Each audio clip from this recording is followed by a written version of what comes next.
हम इस वक्त मुस्तफाबाद विधानसभा के शिव विहार के फेज 7 में नाले वाली रोड पर खड़े हैं। नाला यहाँ इस तरफ नाला है और इस सड़क की हालत आप ज़रा देखिए, फरमान आपको दिखाएंगे। ये घनी आबादी वाले इलाकों में ये हाल है मुस्तफाबाद विधानसभा का, और ये फेज 7 कहलाता है शिव विहार का। और मकानात की हालत भी आप देख लीजिए। कुछ लोग हैं यहाँ, ज़रा उनसे बात करते हैं कि पिछले 5 वर्षों में कैसा काम हुआ। और एक और बड़ी अहम बात यह है कि ओवैसी साहब ने जो अपना कैंडिडेट दिया ताहिर हुसैन इस इलाके को, मुस्तफाबाद को, उसके बाद से एक 2020 की जो कड़वी यादें वो भी ज़रा यादें ताज़ा हो गई हैं। तो सबसे पहले अपना नाम बताइए सर। मेरा नाम ताहिर है।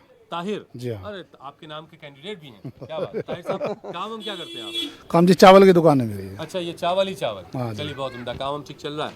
हाँ बस ठीक चल रहा, काम कहाँ चल रहा है? क्या काम बात तो हो बोलो। रही है? सियासत की क्या बात है? सियासत की बात है तो साहब यही है, कोई तो जिसके समर्थन में होता है उसी की बात करता है, समझे।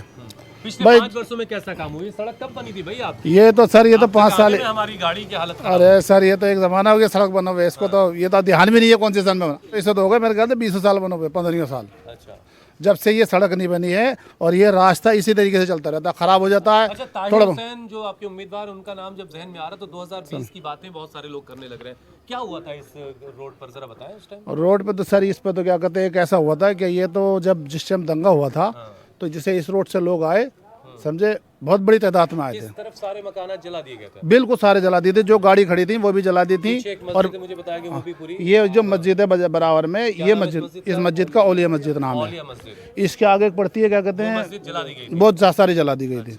और एक मस्जिद पड़ती है, ये जो है तुम्हारी, क्या कहते हैं, मदीना मस्जिद, इसको भी जला दिया गया था। हर पार्टी ने कैंडिडेट दिया अपना। अब लोगों की समझ है किसको कौन वोट देगा, तो अभी किसी कह नहीं सकते किसकी सरकार बनेगी।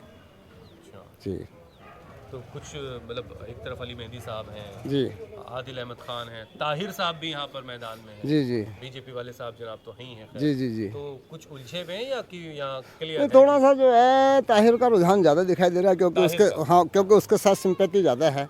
वो दंगों में जो है फंसाया गया था उस ताहिर हुसैन को। अच्छा, तो लोगों की सिंपैथी जो है, सहानुभूति उसके साथ चली हुई है।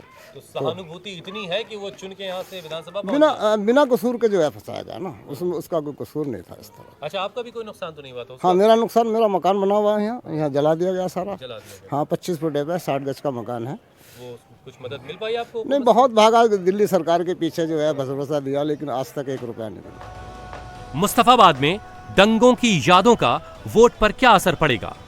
दंगों के बाद मुस्तफाबाद की चुनावी फिजा कितनी बदल गई है, इसे समझने के लिए 2020 के दंगों की हिस्ट्री भी जाननी होगी। 23 फरवरी 2020 को हुई हिंसा ने दिल्ली को दंगों की आग में झोंक दिया, जिसमें 53 लोगों की मौत हुई थी। AIMIM के उम्मीदवार ताहिर हुसैन को इन्हीं दंगों का आरोपी बताया जाता है, जिसके बाद 27 फरवरी 2020 को आम आदमी पार्टी ने उन्हें निष्कासित कर दिया था। ताहिर हुसैन भले ही आम आदमी पार्टी से निष्कासित हो गए हों, लेकिन वो चुनावी मैदान में हैं।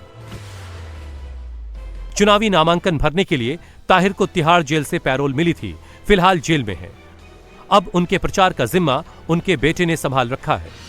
हम इस वक्त मुस्तफाबाद विधानसभा क्षेत्र में गली नंबर 4 में हैं, और आप जैसा जानते हैं कि मुस्तफाबाद में ताहिर हुसैन को ओवैसी ने मैदान में उतारा है।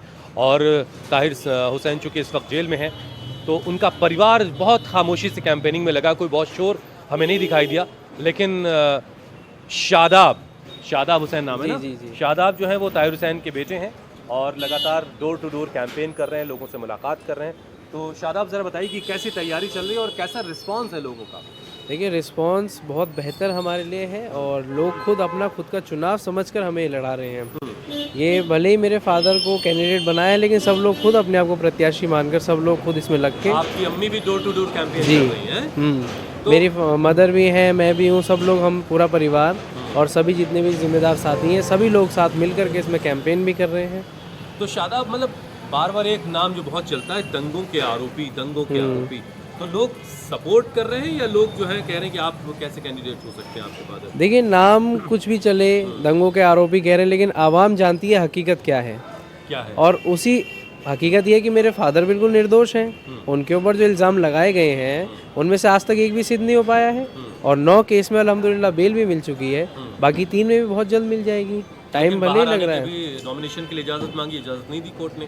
वो दरअसल कस्टडी पैरोल कोर्ट ने दी थी हमें, और आगे भी इंशाल्लाह में उम्मीद है ज़रूर मिल जाएगी बाहर आने के लिए। प्रचार के लिए आने की इजाज़त मिलने की उम्मीद है कुछ? बिल्कुल उम्मीद है। है?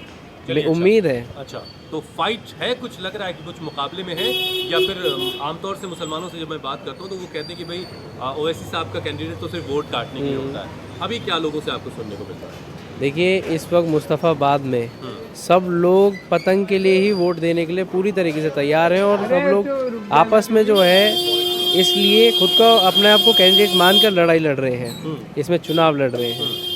और इस वक्त टक्कर जो है सिर्फ बीजेपी और एमआईएम में है मुस्तफ़ाबाद विधानसभा में, बाकी दूर दूर तक कोई नहीं है। अच्छा, आम आदमी पार्टी और कांग्रेस कहीं है ही नहीं दौड़ में? नहीं है वो, एमआईएम वर्सेस बीजेपी हो जी रहा है। बिल्कुल।